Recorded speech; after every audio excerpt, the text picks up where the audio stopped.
সুযোগ্য অধ্যক্ষ মহোদয় হযরতুল হাজ জনাব মাওলানা মোহাম্মদ ফারুক হুসাইন সাহেব আরও উপস্থিত হয়েছেন 19 দিনব্যাপী সিরাতুন নবী সাল্লাল্লাহু আলাইহি ওয়াসাল্লাম মোতাওয়াল্লি কমিটির সম্মানিত সাংগঠনিক সম্পাদক বিশিষ্ট আলেমে দ্বীন সমাজ সেবক জনাব মাওলানা ইবনে দিনার নাজাত আরও উপস্থিত হয়েছেন ঐতিহ্যবাহী চুনতি হাকিমিয়া কামিল মাদ্রাসার সম্মানিত উস্তাজ জনাব কারি রবিউল্লাহ সাহেব। সম্মানিত উপস্থিতি,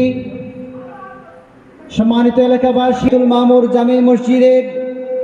সম্মানিত খতিব মুফতি মাওলানা AHM আবুল কালাম আজাদ, আজকে আমাদের প্রধান আলোচক ইতিমধ্যে আমাদের মঞ্চে তশরিফ এনেছেন। আমি সকলকে বলবো কাল বিলম্ব না